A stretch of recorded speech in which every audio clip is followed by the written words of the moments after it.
Alright, good morning mga idol. At ito, ready na naman kami para bumiyahe. Oras natin 7:44. Jesus, ano yun eh? Nakaraw pa doon eh. Bababang. Alright. Isang mapagpalang araw sa inyong lahat mga idol. At welcome back ulit dito sa aking YouTube channel. At samahan niyo ulit kami para sa bago na namang episode na inyong mapapanood sa araw na to.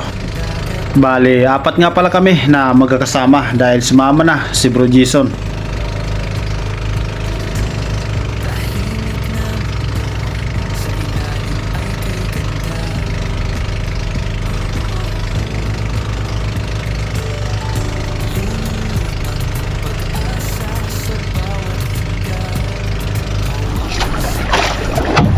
Hala. Oras natin alas 9:42. 2 oras na biyahe. Subukan natin dito.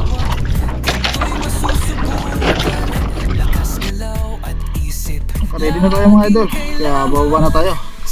Oras alas 10:25 na.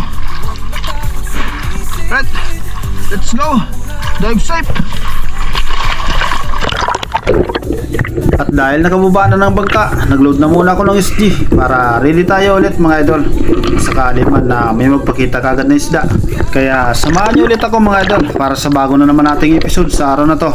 At kung bago ka pa lang dito sa aking YouTube channel, subscribe na rin idol. At huwag kalimutang pindutin ang notification bell para lagi kang naka-update sa mga bagong videos na ilalabas ko dito lang sa YouTube channel.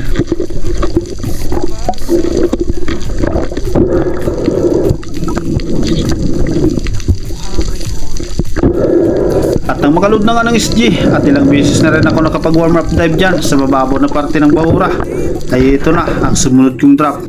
Sa part na ito, mga blue spine unicorn ang nakita ko sa baba.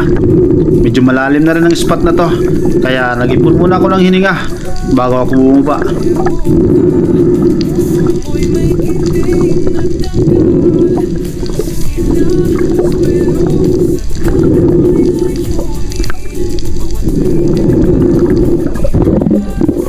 At ang nakaipon na nga ng sapat na hininga ay bumaba na ako.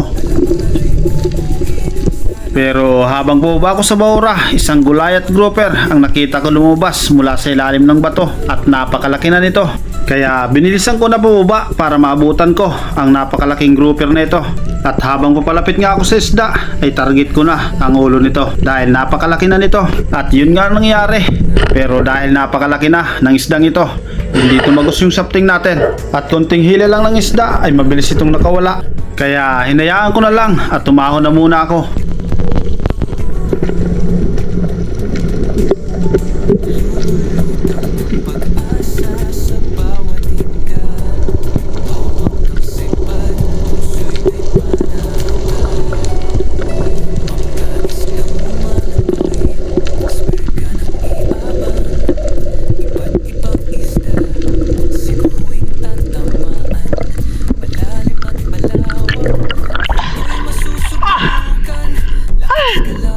Grabe sa laki.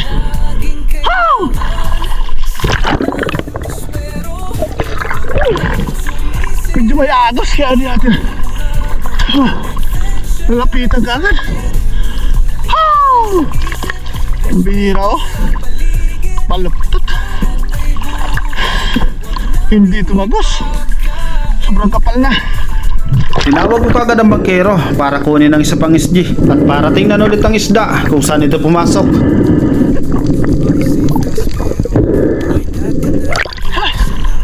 Giant grouper.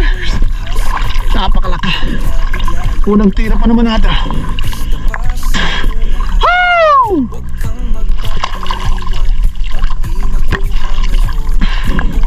May isang minuto nang lumipas mula nang panahin ko ang isda, pero binabantayan ko pa rin ito kung saan ito pumasok. At maya maya lang nakita ko ng isda na nasa labas na ng butas. Patay mga idol yung isda. Andiyan sa labas. Malalim na rin ang spot kaya halos hindi makita sa camera. Grabe, napakalaki talaga.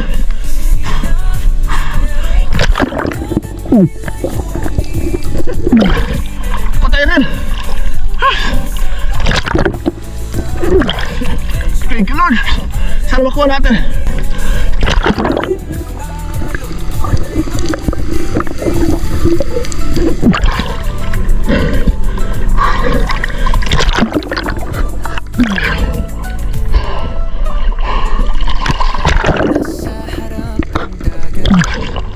Kasi utol!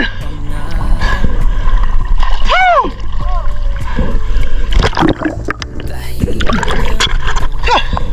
Anak ko lang ba nakakapinala ko? Oh! Yan, patay ang lista! Nandiyan sa ilalim! Yan, nakamalda! Nakabuhay! Pero yan, ugadan! Isaya sa baba, Jason! Hindi ko na kinuha ang isa pang SG na nasa bangka dahil nandyan na si Bro Jason at papalapit na rin sa akin. Kaya inintay ko na lang. Yan si Bro Jason.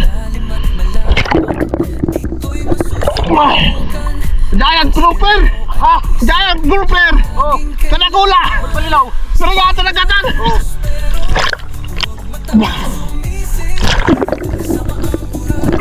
Naling mo! Naling mo! Ha? Naling mo! Ay! Uy, takot ko! Itinuro ko na rin kay Bro Jason ang isda pero hindi pa niya ito makita. At nag-ready na rin ako para bumaba.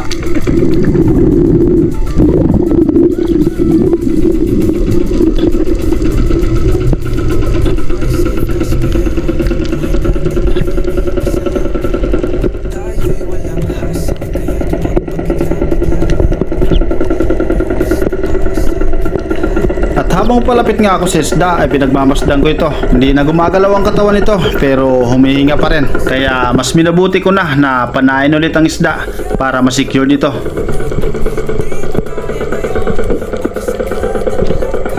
At yun nga ang nangyari. Kaya hinila ko na pataas.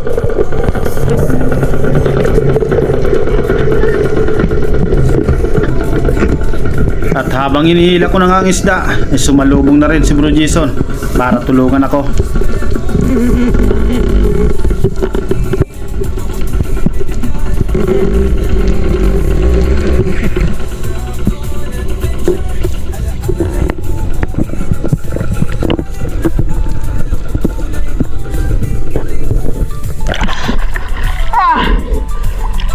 Thank you, Lord! Napakalaki! Giant grouper!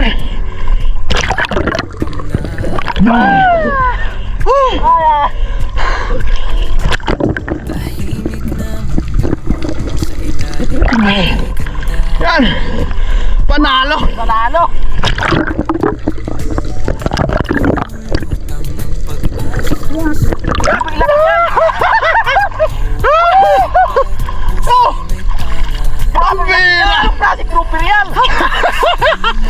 Panalo to! Hindi ito magusisaptin natin mga idol sa kapal ng ulo. Ganda ng patama natin oh.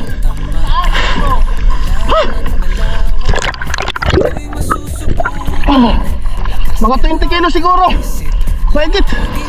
Grabe. Panalo to. Estimate ko sa isda mga 20 kilos lang mahigit. Pero maabot na ito ng 33.5 kilos.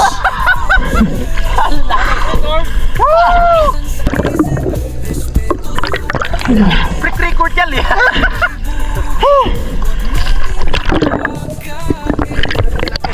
Grabe to.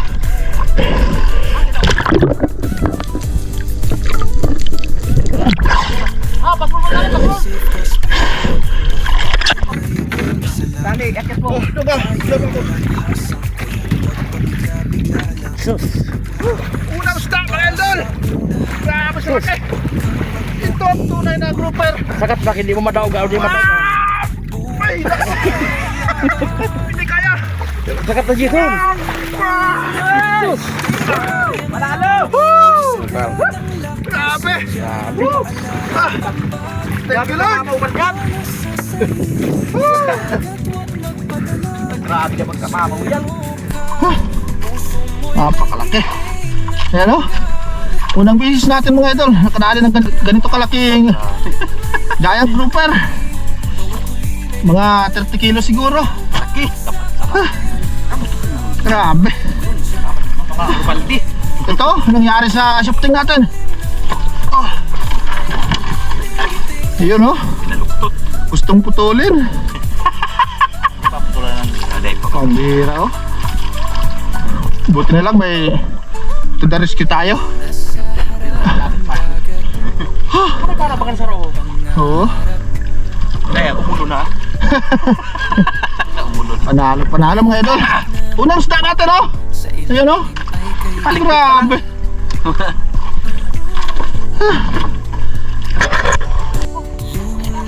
Hindi magamit ang panak ko. Hindi magamit ang panak ko. Pinastaan ko na pinaka-abunso. Gopel. Gamit natin yung dating skill natin. Ayup pala. Makakulang. Hindi pala. Hindi natin magamit yung bago natin. Yan o, nangyari. Ha? Pwede man. Parehas mo pa. Ito na lang daw. Ito na lang daw. Gamitin natin yung shafting na to. Ito. Oh, sunod na nindo, dua. Okay, naka-ready na tayo ulit mga idol. At pinalitan natin yung shafting. Dahil ito, hindi natin magamit. Pinalitan natin ng shafting ni Utol. Ito, kinuha natin yung sa kanya. Dahil yung isa kong SG, yun ang gamit niya. Kaya, naka-ready na naman tayo. Buka na tayo ulit mga idol. Alauna 21 na. Okay na rin yung shafting natin. Pinalitan natin. Alright, let's go. Dive safe. Sana ba nagdagang pounds na natin. Sa part naman ito, habang nasa ibabaw ako, isang pugita ang nakita ko sa baba. Kaya bumaba na rin ako para kunin ito.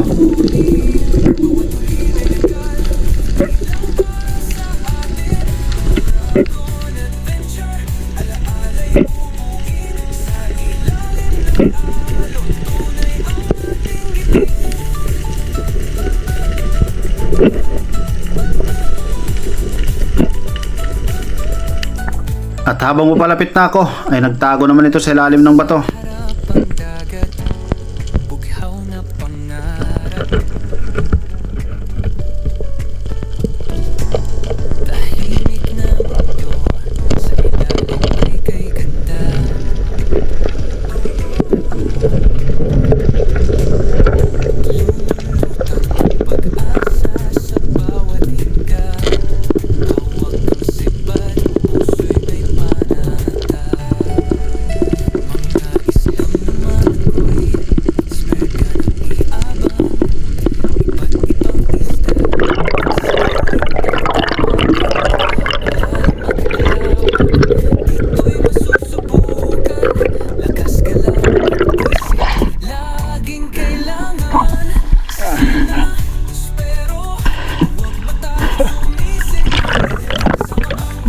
Buka naman mamaya.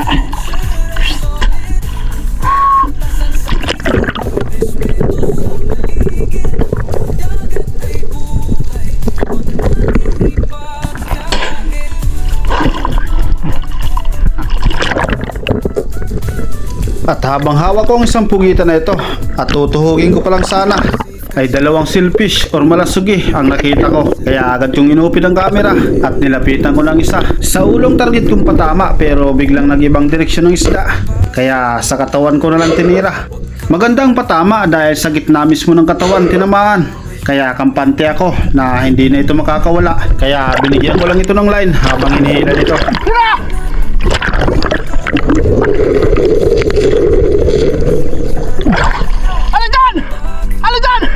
Sinabihan ko na rin ang bangkero na hanapin si Utol dahil dalawa nga ang silfish na ito at nandyan pa rin ang isa.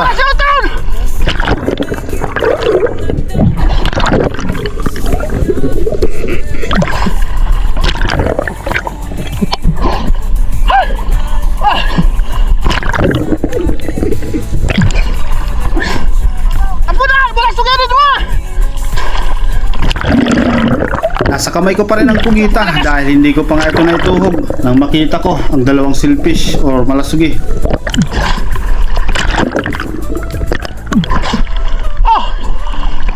Ano hindi makawala?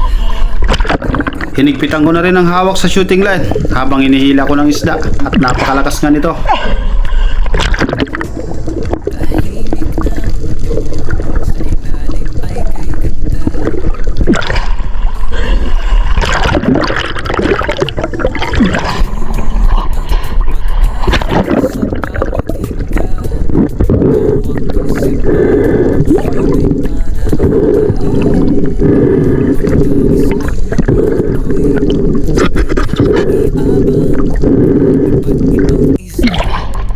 Oh!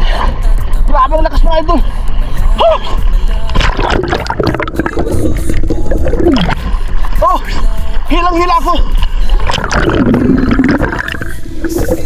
Napakalakas pa rin ang isda at hindi pa rin tumitigil sa paghihila hanggang sa bigla na lang itong nakawala. Ay! Ay!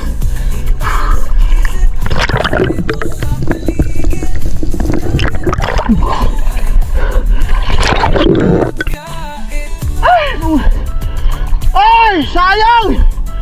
Woo! Bigla na lang nakawala ang isda kaya nakakapanghinayang talaga. Napakalaki na sana. Estimate ko mga 30 kilos or mahigit pa. Kaya sayang talaga.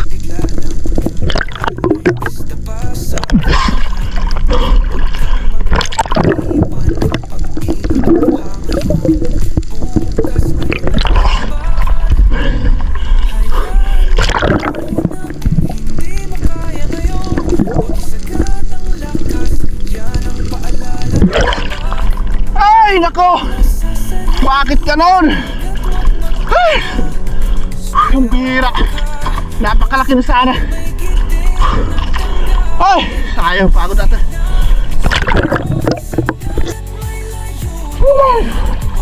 Sayang! Napakalaki na sana. Malasok eh! Ay! Lipat mo sa kabila. Yeah.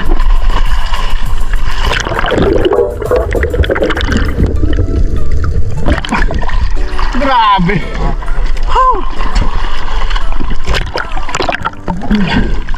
Napakaganda sana ang pataba.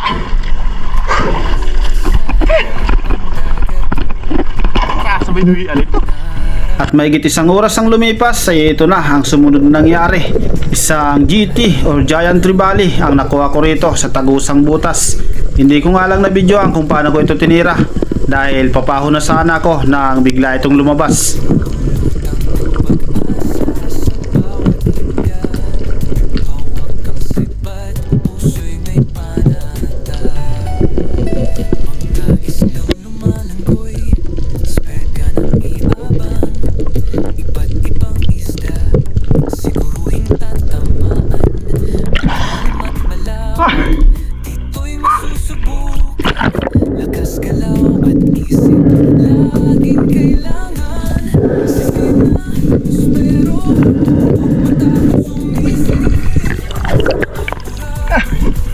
Pa-open lang natin ang camera mga idol. Biglang lumabas. Malaki na rin.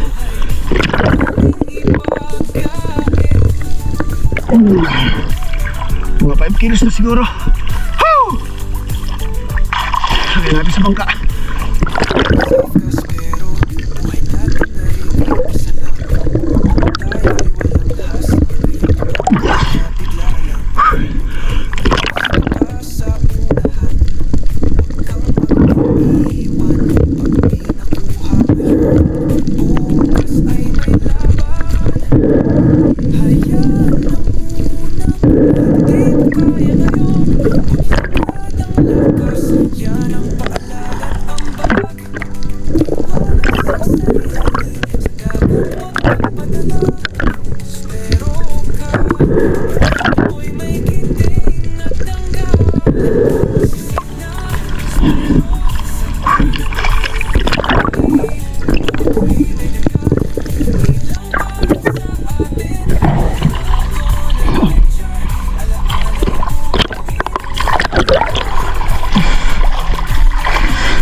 Dito tol.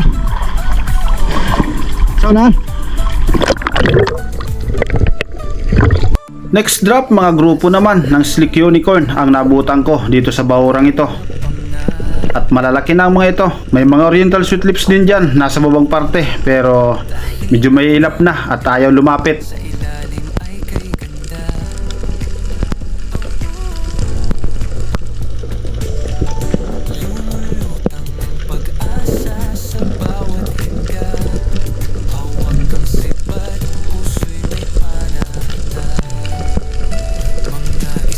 Kaya itong mga Slick Unicorn na ang sinubukan kong bawasan.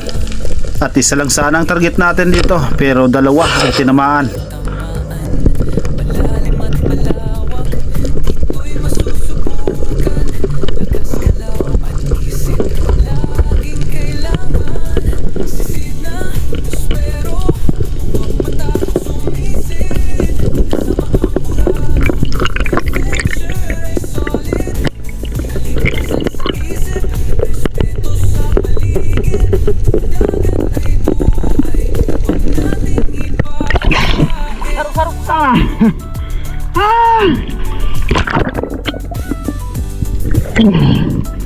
Double shot.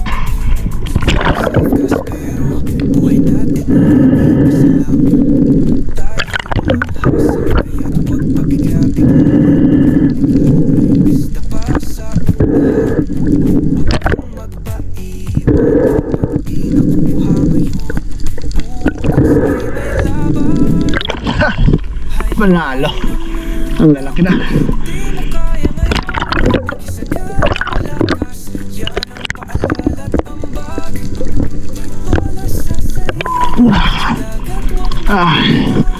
May tatlong takad tayo na Slick Unicorn.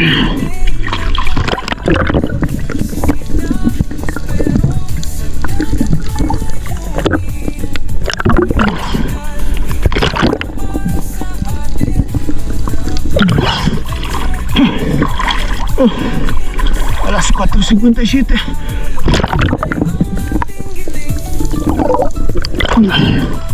Buhay na tayo mamaya.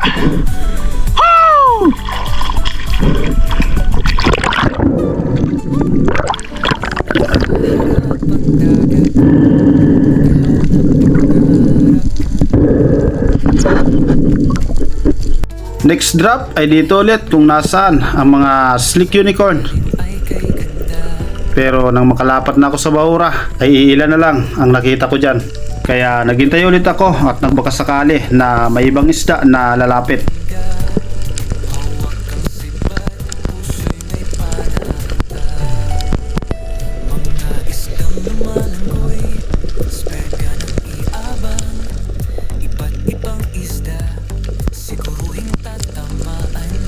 At maya maya lang isang Brasi Tribali ang nakita ko sa unahan, pero napakalayo nito at ayaw itong lumapit.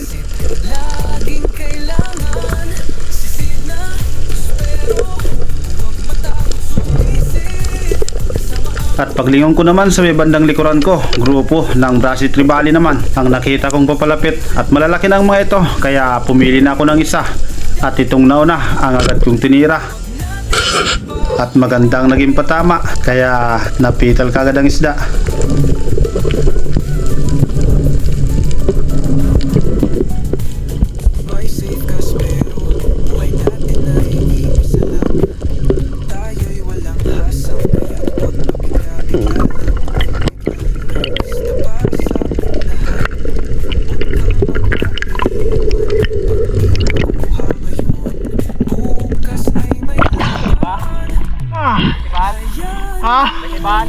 Oo.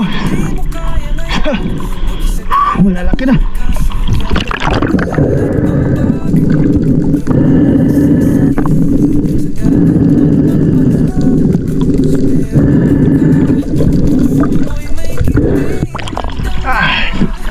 Brasi Tribali.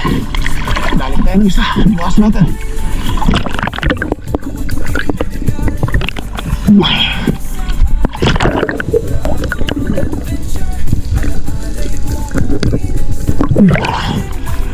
Mga 3 kilo na.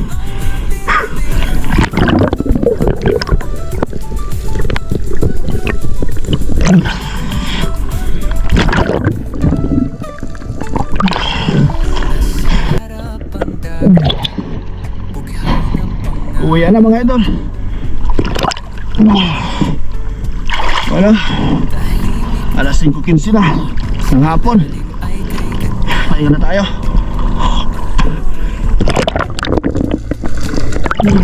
Dali pa tayo ng isang Bracity Valley.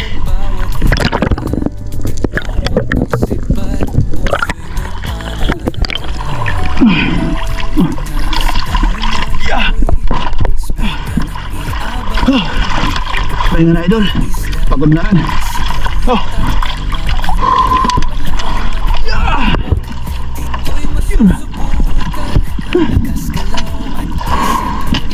Kukuha namin oh. Sayang yung blue marlin natin. Malaki na sana, nakawala pa.